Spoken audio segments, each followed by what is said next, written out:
what my intention is in this short time together is for some education, and what we're going to talk about and explore today might not be new for you. I actually suspect it might not be new for, hello, there's, cushion up here, some back there too.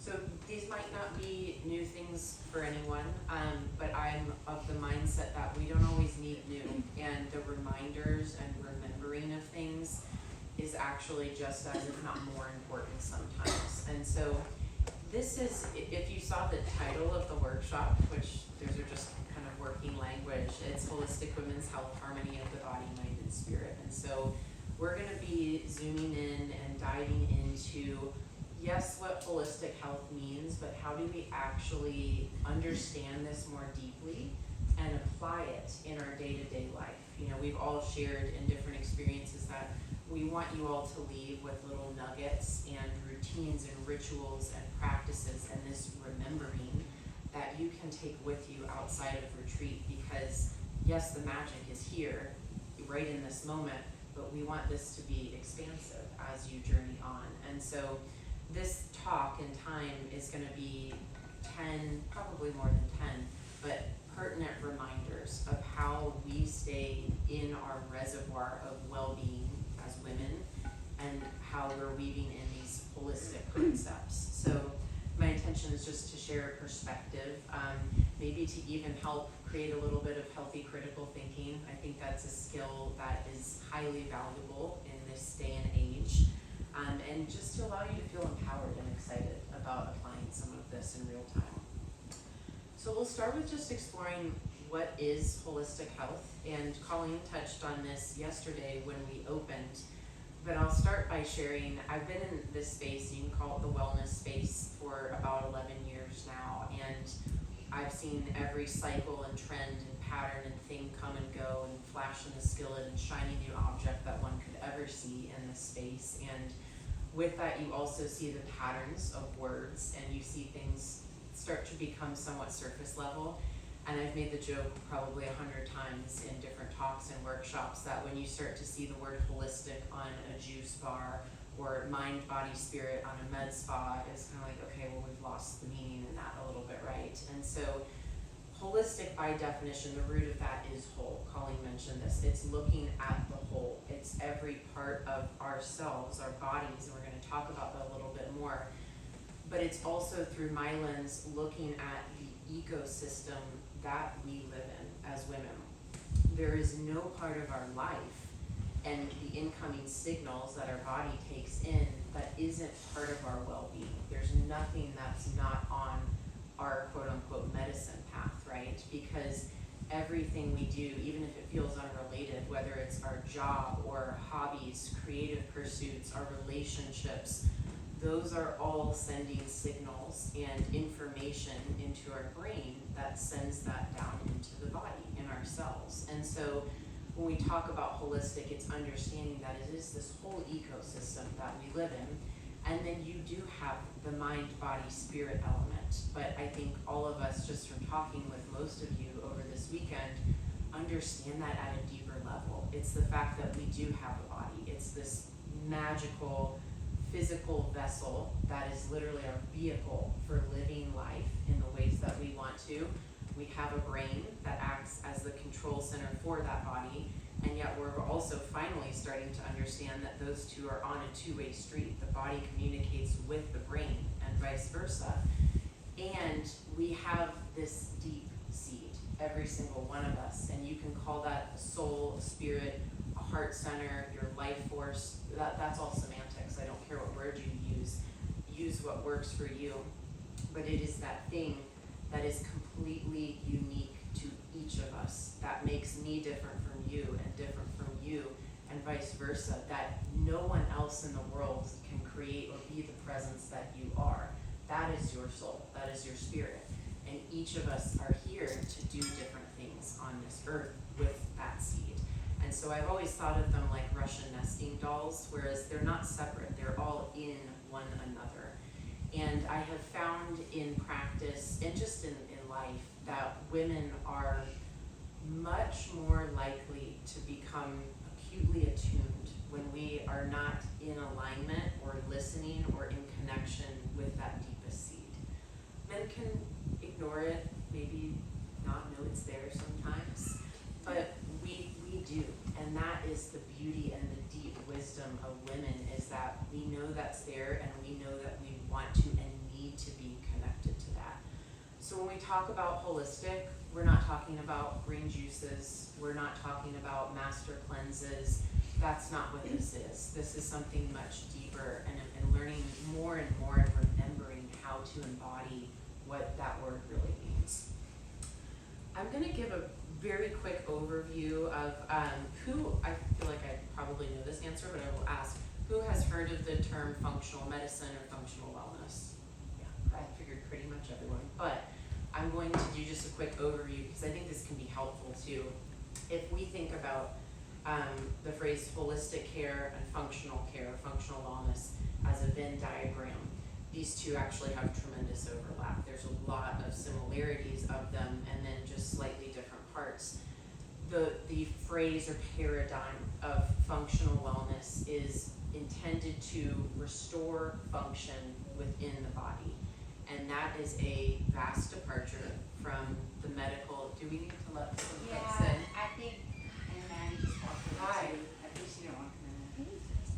Yeah, come on in. There's another cushion. Okay. Awesome. And so, again, functional wellness, root of that is it's designed to restore function. And most of us probably grew up, we still all have to exist in some way, shape, or form in the conventional Western medical system. And many of us, if not all of us, have probably had experiences where the standard of care in that system is go in for your 10-minute appointment. That is literally the average appointment length with a primary care provider in this day and age. And you get a diagnosis so that they can bill to insurance, and you're on your way with a pharmaceutical. And it's no secret at this point that the American healthcare system is a business. I think even brilliant, wonderful clinicians know that, because it's at the mercy of insurance. And that's not to knock the system, because there's a lot of beautiful, truly life-saving, incredible technology that has come from that system. I tell all my clients, if you break an arm, you still have to go into that system. My husband broke his thumb this summer. I was like, I can't do anything for you. You gotta go to urgent treatment. And that's great. But if we want to access all of these layers of care that we're talking about, that's a different paradigm. That's a different approach to our care. And functional wellness can play a role in that, because it's honoring that there are ways to restore the body when we're sending it the right signals, and when our cells have their resources to do what they're designed to do. So these things mean a lot to me, and the whole reason I'm here is my own experiences in these spaces, and I'll share just very briefly what that looks like, because it's very hard to distill down a 15-something year journey into this space. But I think every woman, and I've already heard a lot of stories this weekend about how each woman has had her own, I call it a Shiro's journey, hero with an S, a Shiro's journey. We all have had those things in our life. We all have had so much to navigate as women, whether that is our physical health and the different seasons of our cycles, right? Premenopause, period, postmenopause, those are all things we're navigating, right? On top of life in and of itself, and the mental and emotional and spiritual evolution journey that we're all on. That's our Shiro's journey. And there's a lot of people who have come into this space on I've heard the phrase pain to purpose, and I think that resonates. I think that resonates with anyone who has been through challenges and pain and suffering in life with a goal to make it to the other side. And so what brought me into this space many, many years ago was my own struggle with mental health. And I was still living in Kentucky, where I was born and raised at the time. The Midwest is not great about, they're slow to adapt to these things. And it was go to the PCP, get on an antidepressant, all your labs look fine, don't ask questions. I'm like, okay, I guess I'm just depressed and I'll be this way for the rest of my life. And a few years later, there was a knocking, as we all know with a lot of things, and that knocking gradually got louder and louder and louder, and finally I had to open the door and see what's on the other side of this. And I started working with a functional medicine practitioner at that time, and I'd say the rest is history, but that's not doing it justice, because over this last decade plus, there's very few healing modalities in this holistic space that I haven't tried. I am an advocate for trying lots of things and understanding what works for you uniquely, because again, those unique seeds, right? What resonates and works for me and helps me access my depths of well-being is going to be different than Kathy or Colleen or Shar or anyone. So that's it's important to recognize that. I'll talk just briefly. I want to bring into play when we're talking about holistic and understanding this kind of concept that everything is connected. That also relates to the physiological body and the way that functional wellness works and approaches things. And what I found in practice is that there's 4 kind of key systems. These aren't all labeled as such, as body systems, but processes, if you will, that if we tend to these things and learn how to attune to these things and care for these things, we are really, in essence, paying into the whole, because any one of these systems contributes and communicates with one another. And what I found those things to be are the gut microbiome, so our digestive system, and this tube that runs down the center of our body and turns all our food into magic goodies around the system. Our hormones, and I don't just mean our reproductive hormones. We're all obviously profoundly familiar with estrogen as women.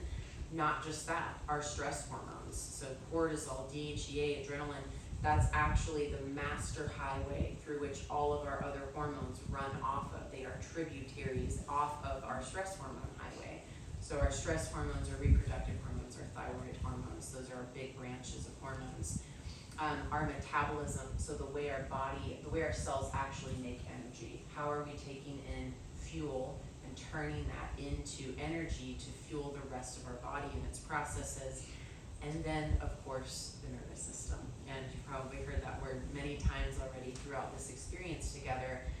The nervous system is this, I forget the phrase Shar used this morning, but I've always said the survival system. You said something that I liked even better. Safe and social. The what? Rest and digest or safe and social. Yeah, it wasn't that. Those are great too. But I think I said like a security system. The security system. Yes, yeah. yes, I love that. The nervous system, the primal goal of that is to keep us alive.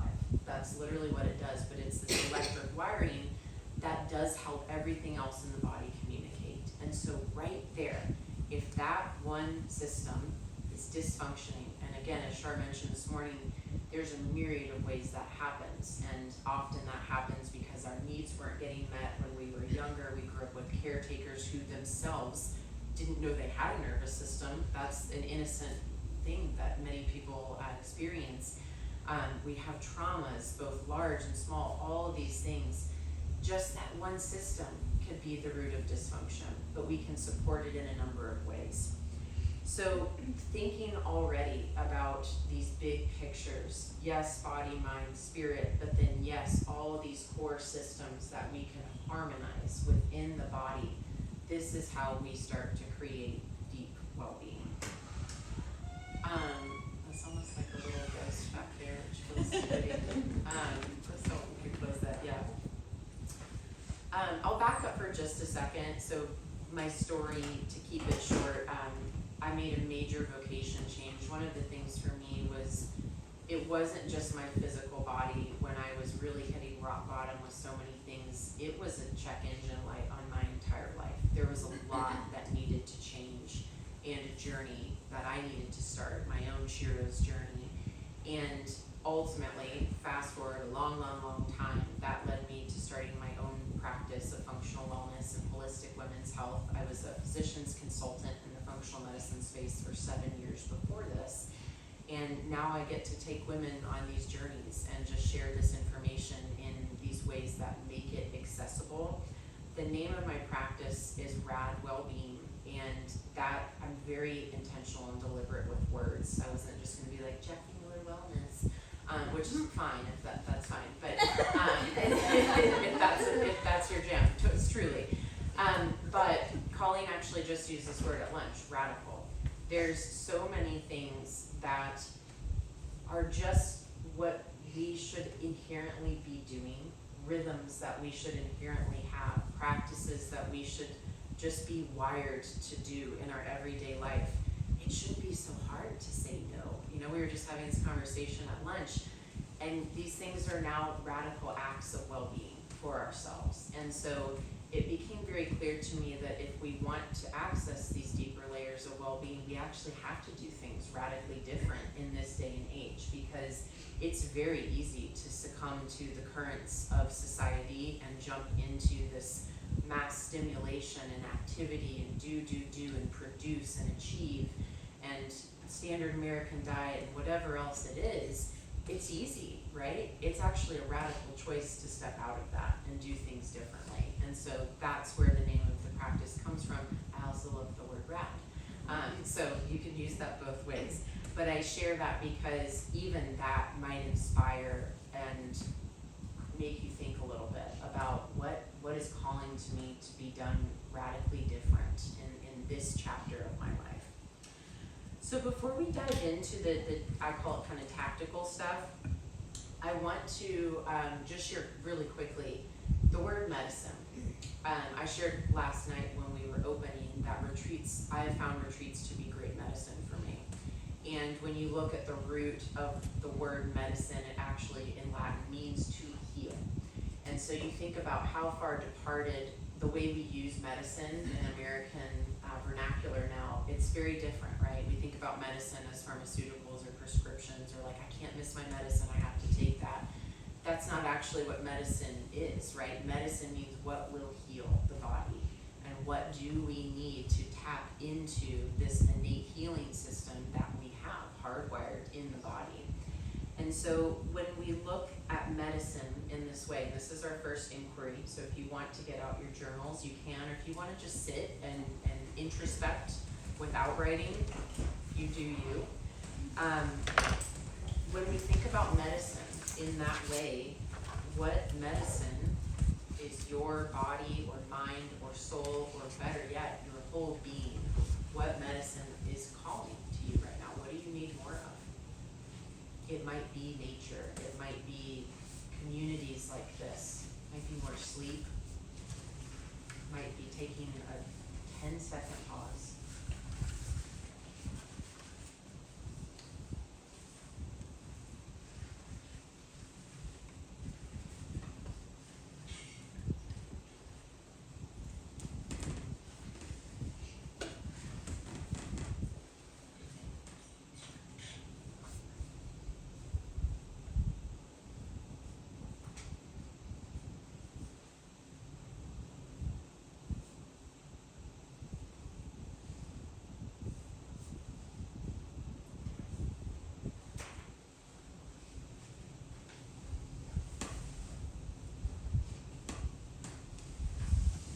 Just a few more seconds, and you're welcome to just write this question down if you want to come back to it.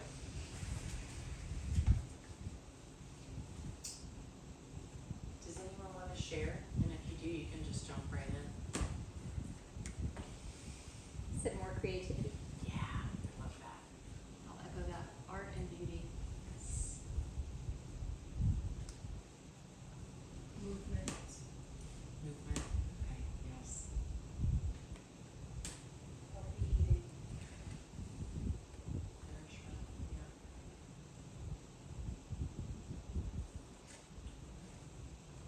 We'll pause there. I'll share one more thought on this, because this just came up in a session last week, and it's really, really resonated with me, and I feel like it's something that can help a lot of women. This is a client that's been in a particularly heroic journey over these last 9 to 12 months, and she said, my mantra lately has been that the medicine is doing the opposite of what I've normally done. And I was like, yes, that's awesome. And sometimes that's the medicine too. So what we're going to get into is what I call the 10 laws of women's well-being. Laws feels like a really masculine firm one, but it just works there. And some of these aren't even going to be tactical, they're going to be paradigms. And again, ways to help you think about things. And maybe just let this assimilate and play in the mind and the body in different ways. Each of these could be considered its own form of medicine. You all already touched on creativity, nourishment, movement. Those are all things I'm going to just briefly touch on as sacred reminders. So think of these as their own forms of medicine. And I will say this as the last preface. When I thought about what I wanted to share here, and when I do really define well-being, I look at it as a two-pronged path.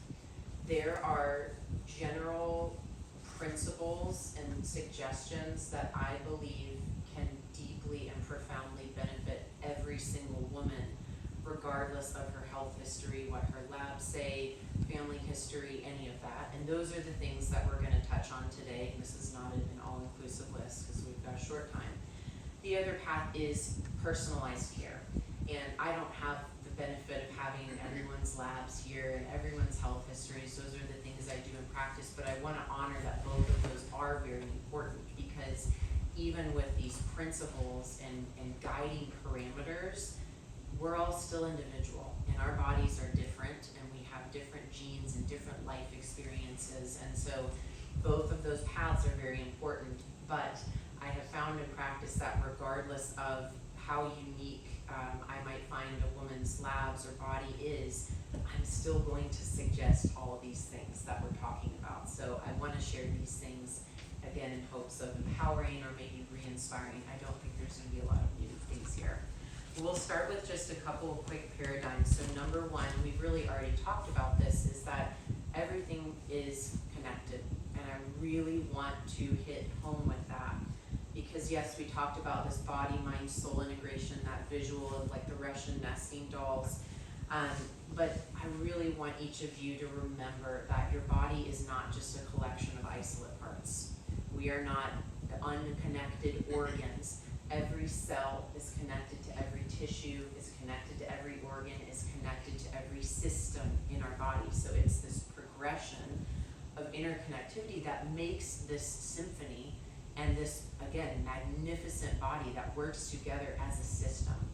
When I work with women who are aiming to support their hormones or maybe on a fertility journey or perimenopause, I always tell them, I say, your ovaries don't work on an island. They're connected to your brain, they're connected to your stress hormones, they're connected to your gut microbiome, and they're connected to your nervous system. So we have to look at the whole, and we have to have this deep remembering, this inner wisdom that everything is connected. We're not just this sack of, isolate meat, right?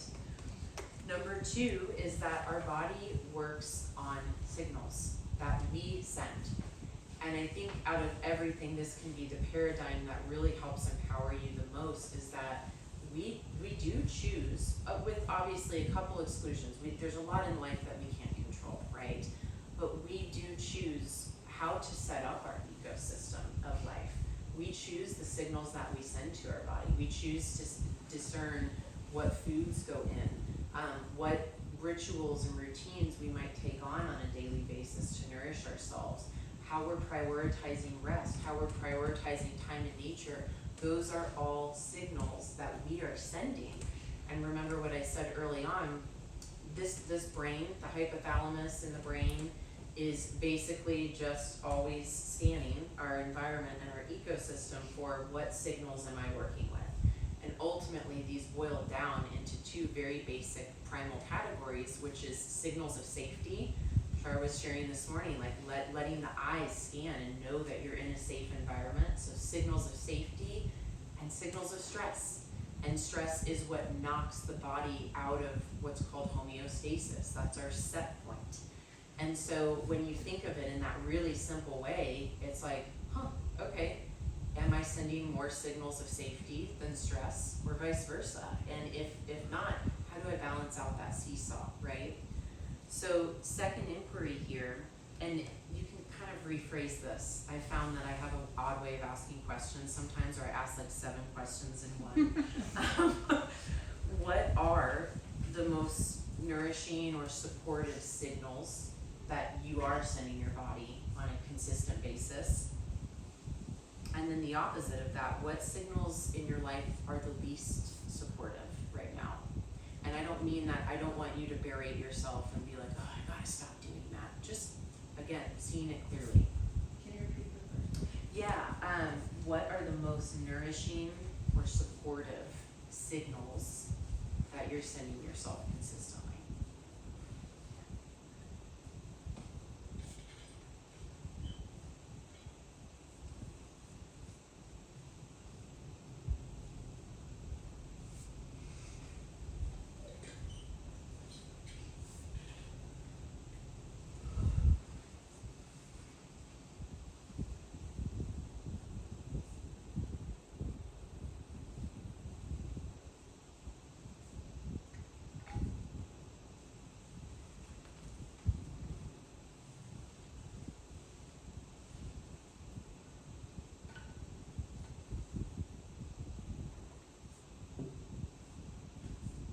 I know there was 2 questions there, but we don't have a ton of time, so we'll pause. Again, you can come back to this inquiry, but does anyone wanna share what is feeling like the most supportive signals for you right now? Yeah. One that's changed really dramatically in my life is the signal that there's always time to move my body, whether that's a hike or a walk or working out or whatever, it means yoga, stretching. And I can think back on a time when the signal was, you don't have time. Right. And that was the first thing that would go off my schedule. And now it's the exact opposite. Yes.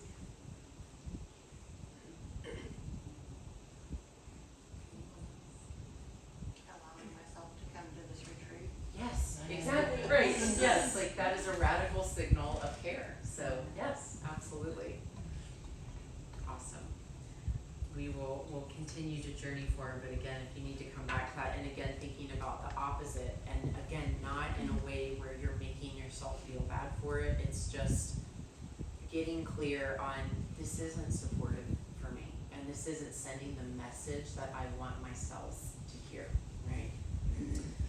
So number 3 is, this might be my favorite one, I love all of these, but is remembering that we were biologically designed, we are designed to be in rhythm with Mother Earth. And that was one of the reasons I was so excited about this retreat, was because there is such an emphasis on being in nature and specifically being in the sun. And I could do a 2-hour talk on this alone and get real geeky, but I'm gonna keep this simple.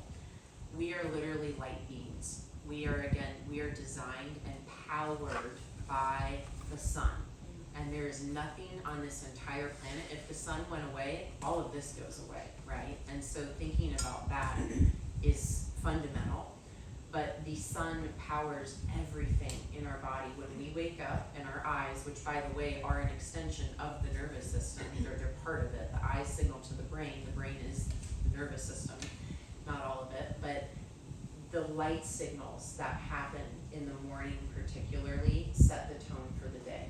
And so if there's one simple thing you can do to start to tune into Mother Nature in this world where we are not set up to be attuned to it, is get natural morning light first thing in the morning. For some women, it has to just be, all I can do right now is open my blinds, but then maybe you work towards 5 minutes outside, maybe you work towards a 10 or 15 minute walk in the morning, right? But generally speaking, spending as much time as you can in nature, that's what we're designed to do, period. And that will reset the entire body in ways that we can't even comprehend. The other component of this, and I'm kind of jumping ahead a little bit, is living from our soil. And what I mean by that is just being with the soil, putting your feet in the grass, the ground, but eating food that is from your backyard or as close to it as possible. The body recognizes, and there's literal research and science behind the fact that the microbiome recognizes food that is from our own soils. And it doesn't need to be in your backyard. If you don't have a green thumb, that's no problem. But again, as close as you can get, because the body resonates with that energetically and at a different level. And so living from the soil that we are put in and planted in, this is all part of being connected with Earth.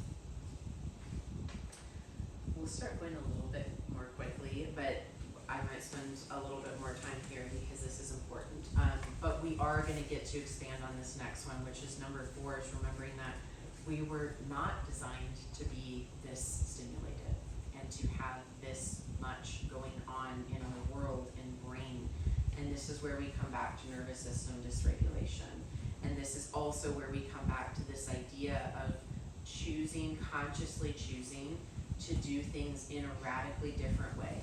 Because I can assure you, if you want to stay stimulated and distracted, you will have an infinite amount of opportunity to do that. We all know that, right? And that was, again, why this retreat felt so important from the electronic standpoint, was encouraging this so that we can literally create new neural pathways in our brain of understanding, wow, this relationship with my phone or with refreshing my inbox or whatever it might be is like, I didn't see this so clearly until I had time away, right? When we keep our nervous system in constant on mode, what happens, and this isn't my original phrase, but it's from a beloved mentor, that the on button gets jammed. Our stress response stays on. Our nervous system stays in that non-security state, and it internalizes that. That's a signal, right? And so how we work with that is just starting to get these glimpses and little practices of destimulating. And yes, I believe a lot of that is around technology, but I also think it's just the speed at which we're living our life, right? When we're going from one thing to another without pause, and we don't need to sit and have a formal 30-minute meditation before everything we do, right? Sometimes it can literally be one nice deep breath to reset the body. I try to do, one of the simplest practices I have is when I get in my car to go anywhere, take a breath. Before I get out of the car and go back into the house, take a breath, right? And you can apply that in just about any setting. But I think it really is about starting to destimulate, giving ourselves permission, women, to rest, and not just sleep, just do nothing. Really practice that art of doing nothing. One of the questions on my intake form is, if you had a day with all of your to-dos completed, what would you do? And one of my clients wrote, cuddle with my cat and stare at the ceiling. And I was like, yes, like that's it, that's what I'm talking about. So this destimulation effect. And then creating more experiences of safety within the body. And I think that's what we're all pulling threads on this weekend. That's what we did this morning. That's what you all did in forest bathing. We're gonna do a lot more of that this weekend, is creating experiences where there is a complete and deep sense of safety for the nervous system to say, oh my God, I can do things differently and I can have a different experience. And you have to know that's there, because once you know it's there, you can build on it and you can go back and access that. So starting to create those experiences is very important. I could say more there, but how am I on time? Where are we at? Okay. Keep going. We'll finish out. Again, I talk about speed. I hate going fast, but it also gives me a chance to just get really clear and leave you with tangible things. I don't know what number we're on. Maybe 5? 5? Okay, great. Thank you.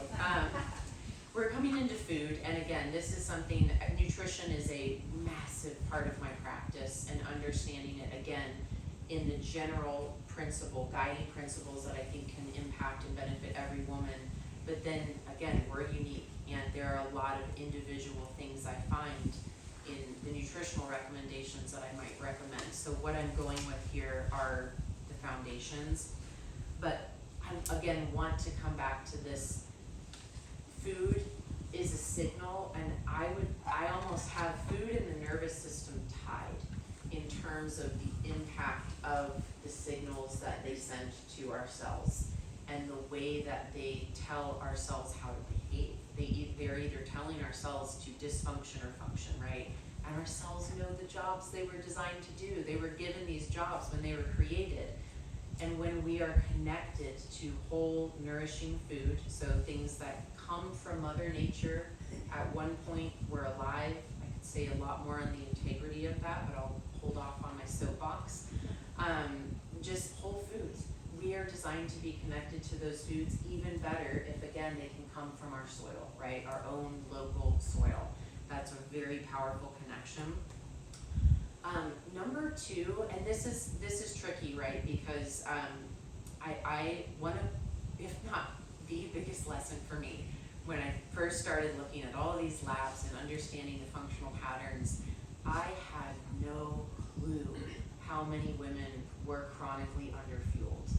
And when we think of underfueling, we think of maybe being too lean or too thin or something that might visually look underfueled. That's actually not the case. I've seen many, many women underfueled, and this really comes down to the types of energy that we're taking in, meaning we might be taking in the types of energy, whether that's a protein, a fat, a carbohydrate, that doesn't nourish our unique body, and we might need to adjust the types of fuel that we're putting in the body. But one takeaway that I want everybody to have here is that one of the best practices of not underfueling is making sure that we're not dramatically skipping meals. We have been fed, I have seen a very interesting trend in probably the last 7 years where intermittent fasting got huge traction in this space for women's health, and it was the panacea and it was the cure-all, and we're finally starting to come back around and backtrack on some of that now, understanding that it's not the best thing for women's hormones, regardless of where you are in your menstrual life cycle. There can be a time and a place for it. I do want to say that, and I believe that it depends on the woman though. So one of the best practices you can do, again, not dramatically skipping meals, but then making sure you're eating something within the first hour of waking. And I call this first hour fuel. This is imperative because we have a massive surge of stress hormones within the first 90 minutes of the day. What does the body do when it gets stressed? It looks for resources. And it's looking for those resources either in our fuel or our breath, or are we able to rest? And so in that morning spot, it's imperative to get fuel to signal to the body that it can step out of that sympathetic security state, right? Ideally, protein and fiber rich is great in that spot. It does not need to be a buffet breakfast. It can be something small. I'll leave it at that because there's a lot more I could say there. But those two things alone, whole foods, connecting to the real food in your soil and trying to mitigate underfueling are mission critical for the body. I know we need to wrap up, so I'm going to skip 2 here, unfortunately. I'm going to skip 3, unfortunately. So we're going to close it out with these last 2 because I think they're very powerful. I'm going to start this second to last one with a story. I was on a discovery call. This is my oldest client. I'm only sharing this because she's very comfortable with me doing so. She's 76. She has this incredible, magical light and is the coolest woman. And I was on the phone with her and she said, you know, Jacqueline, I just want to do this for my body because we can only love as well as our cells can live. And I was like, I still get goosebumps every time I tell the story, but I was like, that's it. Like, that's really in the belly of all of this, is remembering that we care about our physical bodies and we care for our physical bodies so that we can show up in the ways that we want to in our lives. And in the root of that, I can ask any woman, and I ask this on my intake, how do you want to show up for life in 3 to 5 words? You can have all these different branches of words. At the end of the day, they all really are going back to love. You can say present, kind, compassionate, caring.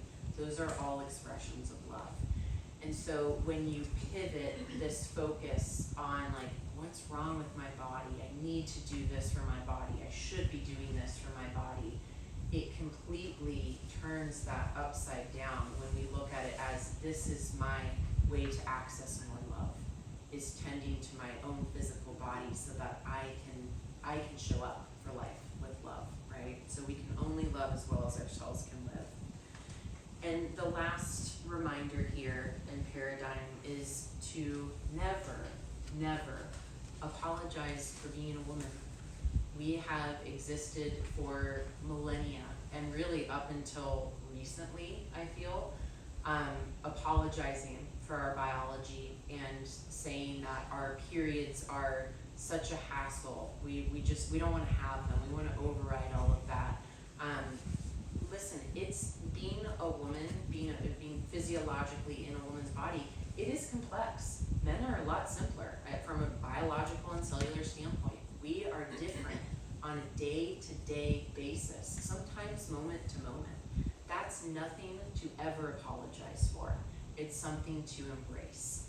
And we, again, are gonna be having all of these messages to go up against. It's a radical choice to own and claim and advocate for yourself as a woman and make no apologies for the fact that you are indeed different every day. And you're not the same that you were 3 years ago or 10 years ago, and that's completely okay. So never be afraid to own that, and that helps really with everything we're talking about, but it helps you tune into your needs and care for yourself in all these deep layers. I think we're probably at time. And I had other inquiries and things to share, but let's maybe just close. What's this in? Let's just seal all this in. I've talked a lot, so let's get back in the body. And similar to how we started, you can close your eyes, you can downcast, get comfortable.